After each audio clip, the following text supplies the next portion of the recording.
Guys, gua punya berita penting nih. Goldman Sachs, salah satu lembaga keuangan global terkemuka, memprediksi Indonesia bakal jadi ekonomi terbesar keempat dunia, nyalip Jepang.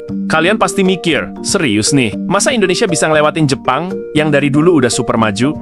Tapi kenyataannya, ini bukan rumor medsos atau mimpi siang bolong. Ini laporan resmi dari lembaga finansial raksasa dunia yang selama ini jadi rujukan banyak pemerintah dan investor internasional. Dan yang bikin makin mind-blowing, angka-angka mereka detail, lengkap, dan konsisten sejak laporan jangka panjang sebelumnya.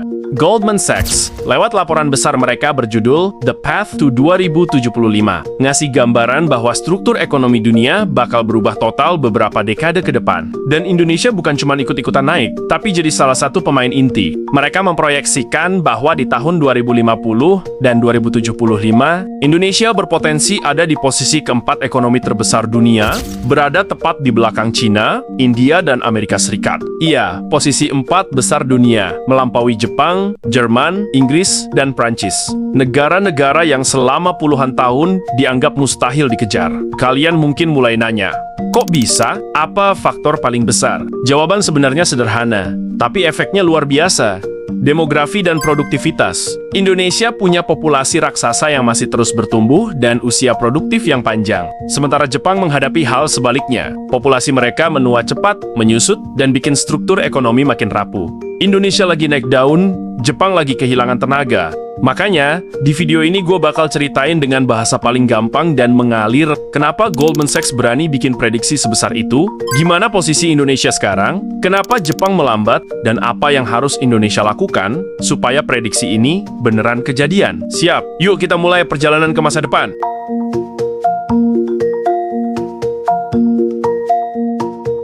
Goldman Sachs melihat bahwa ekonomi global sedang berada di masa transisi besar. Dalam laporan di Path to 2075, mereka mencatat sesuatu yang bikin dunia mulai melirik Indonesia lebih serius. Mereka menyebut Indonesia bukan sebagai negara berkembang biasa, tapi sebagai calon ekonomi terbesar keempat di dunia. Bahkan, di tahun 2050, Indonesia sudah diprediksi nangkring di posisi 4 besar juga. Ini berarti dalam 25 tahun ke depan, Indonesia bakal menyalip negara besar seperti Jepang, Jerman, Inggris, dan Prancis. Untuk laporan sekelas Goldman Sachs, prediksi kayak gini nggak pernah dibuat sembarangan. Yang bikin proyeksi ini kuat adalah data demografi Indonesia. Goldman Sachs menyebut bahwa populasi besar yang produktif bakal jadi mesin utama pertumbuhan ekonomi nasional. Sementara negara-negara maju sedang menghadapi krisis populasi. Indonesia masih punya bonus demografi panjang sampai tahun 2050. Perusahaan global, investor, dan lembaga ekonomi dunia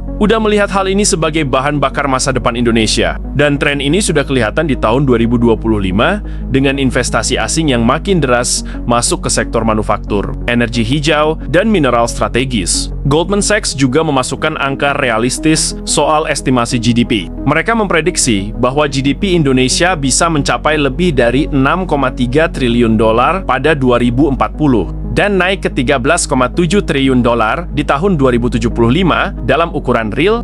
Angka ini jelas menempatkan Indonesia jauh di atas Jepang yang justru mengalami perlambatan ekonomi. Ini bukan angka fantasi. Ini hasil dari perhitungan GDP real dengan mempertimbangkan produktivitas, pertumbuhan populasi, dan perkembangan industri strategis. Intinya dari data yang dipaparkan, Goldman Sachs melihat masa depan Indonesia jauh lebih cerah dibanding negara-negara maju yang ekonominya mulai kehabisan tenaga. Dan itu jadi dasar kuat kenapa prediksi Indonesia nyalip Jepang dianggap kredibel, bukan sekadar clickbait atau jargon motivasi.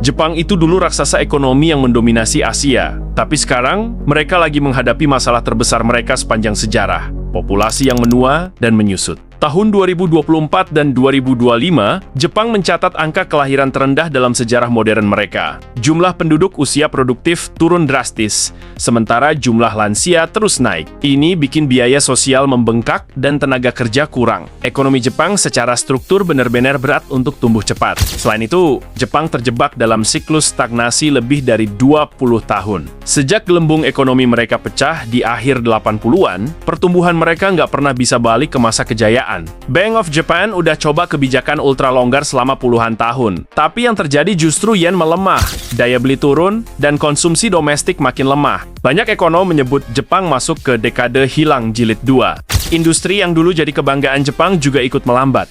Perusahaan mereka mulai pindah produksi ke negara lain karena biaya tenaga kerja mahal dan pasar lokal mengecil. Jepang sekarang makin bergantung pada ekspor, dan itu bikin ekonomi mereka rentan kalau kondisi global sedang nggak stabil. Dalam konteks global supply chain baru, posisi Jepang nggak sekuat dulu. Yang lebih mengkhawatirkan lagi, inovasi Jepang melambat. Perusahaan rintisan sedikit, digitalisasi lambat, budaya kerja konservatif, dan talenta muda kabur ke luar negeri. Negara yang dulu dikenal paling inovatif di Asia, sekarang kalah cepat sama Amerika, Korea Selatan, Cina, bahkan India. Dan Goldman Sachs memasukkan semua fakta itu ke dalam proyeksi mereka. Jepang bukan lagi negara dengan pertumbuhan masa depan. Dan itu alasan kenapa mereka bisa tersalip oleh negara cepat berkembang seperti Indonesia.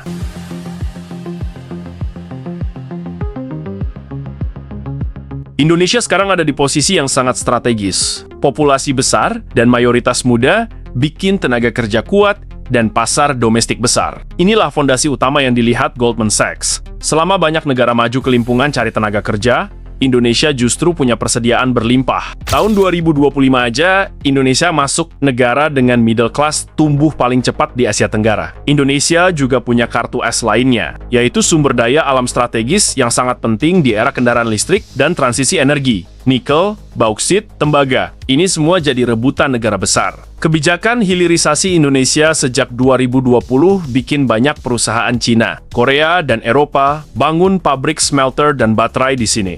Tahun 2025, Indonesia udah masuk 3 besar pemain kunci industri baterai global. Ini bukan lagi wacana, tapi kenyataan. Yang bikin makin kuat, pembangunan infrastruktur dalam 10 tahun terakhir itu brutal cepatnya. Jalan tol baru, pelabuhan baru, bandara, kereta cepat, sampai IKN yang mulai beroperasi sebagian tahun 2025. Semua ini bikin efisiensi ekonomi meningkat. Infrastruktur bukan cuma beton dan aspal, dia yang bikin biaya ekonomi turun dan produktivitas naik, dan itu salah satu faktor utama dalam proyeksi Goldman Sachs. Selain itu, Indonesia makin kuat secara geopolitik setelah resmi masuk BRICS. Akses perdagangan makin luas, kerjasama makin lebar, dan investor luar makin yakin bahwa Indonesia akan jadi pusat pertumbuhan baru di Asia. Indonesia bukan lagi negara berkembang yang harus dikejar, tapi calon pemain besar yang mulai diperhitungkan negara-negara kuat.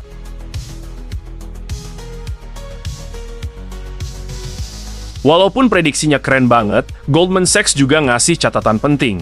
Indonesia cuma bisa nyalip Jepang kalau bisa meningkatkan produktivitas. Artinya, kualitas tenaga kerja harus naik lewat pendidikan yang lebih baik, pelatihan digital, dan inovasi teknologi. Tahun 2025, Indonesia sudah mulai push digitalisasi UMKM, pendidikan teknologi, dan industri kreatif. Tapi butuh konsistensi panjang, biar hasilnya kerasa. Yang kedua adalah memperbaiki iklim investasi. Banyak investor pengen masuk Indonesia, tapi masih ada kekhawatiran soal birokrasi rumit, perizinan lambat, dan kepastian hukum. Kalau ini bisa diperbaiki, Indonesia bisa jadi magnet investasi yang luar biasa kuat. Negara seperti Vietnam naik cepat karena ini. Dan Indonesia punya potensi jauh lebih besar.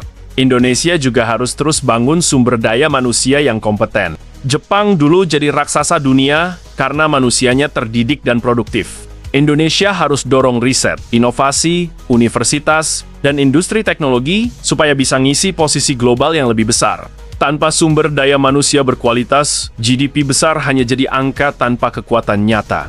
Dan yang paling klasik tapi penting, pemerintahan bersih dan tata kelola yang baik. Korupsi adalah rem paling besar buat negara berkembang. Kalau Indonesia bisa memperkuat lembaga hukum, transparansi, dan integritas, kecepatan pertumbuhan bisa melonjak jauh lebih cepat dari prediksi Goldman Sachs.